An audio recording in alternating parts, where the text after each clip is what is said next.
Hi friends, నా పేరు Venkatesh. Welcome to radio channel chill bird breast 2.4. First like కొట్టండి, reach ఎక్కువ పెరుగుతుంది. ఈ వీడియోలో మనం కన్నడ బిగ్ బాస్ గురించి మాట్లాడుకోబోతున్నాం.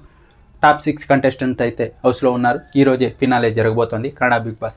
Already 6th position 5th position eliminate అయిపోయి బయటకు వచ్చేసారు. ఇప్పుడు వాళ్ళిద్దరూ ఎవరు, దాని గురించి మాట్లాడదాం. ఫస్ట్ వచ్చేసి 6th పొజిషన్లో అయితే ధనుష్ బయటకు వచ్చేసాడు. ఈయనైతే గేమ్స్ అయితే చాలా బాగా ఆడాడు. కంటెస్టెంట్లు అందరూ ఎవర్రా విన్నర్ అవ్వాలి అంటే ఈయన పేరే చెప్తాడు ధనుష్. ఎందుకంటే టాస్కులు బాగా ఆడాడు, బిహేవియర్ పరంగా కూడా చాలా మంచిగా ఉంటాడు. కంటెస్టెంట్స్ ఎవరైతే ఉన్నారో వాళ్ళందరికీ ఒక మంచి వ్యక్తి, బాగా ఆడతాడు అని నమ్మకం.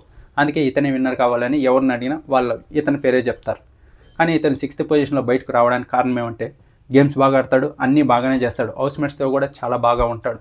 కానీ బయట ఆడియన్స్లో కొంచెం నెగిటివ్ ఉన్నాడు. ఎందుకంటే కొంచెం జెలస్ ఫీల్ అవుతాడు కొంతమందిని చూసి. అందుకనే ఆ పేర్లు నేను చెప్పనక్కర్లేదు, మీరు ఒకవేళ కన్నడ బిగ్ బాస్ చూస్తుంటే మీకు తెలుసు. ఆ జెలస్ వల్లే ఇతను 6th పొజిషన్కి వచ్చి ఇప్పుడు 6th పొజిషన్లో ఎలిమినేట్ అయిపోయి బయటకు వచ్చేసాడు. గేమ్స్ అయితే బాగా ఆడాడు. ఇంకా ఆ తర్వాత 5th పొజిషన్లో వచ్చేసి రఘు, వీళ్ళైతే బయటకు వచ్చేసారు. వీళ్ళైతే వైల్డ్ కార్డ్గా ఎంట్రీ ఇచ్చారు.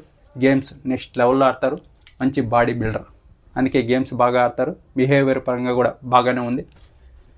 ఇతనైతే 5th పొజిషన్లో బయటకు వచ్చేసాడు. ఇంకా టాప్ 4 కంటెస్టెంట్స్ అయితే ఉన్నారు. ముగ్గురు లేడీసే ఉన్నారు, అశ్విని, కావ్య, రక్షిత. ఒక్కరు గిల్లి అనే ఒక వ్యక్తే ఉన్నాడు. అతనే విన్నర్ అయ్యేకి హై ఛాన్సెస్ ఉన్నాయి. 100% అతనే విన్నర్ కూడా అవుతాడు. ఇంకొంత 8 లోపల విన్నర్ ఎవరు, రన్నర్ ఎవరు కూడా ఈజీగా తెలిసిపోతుంది మనకి.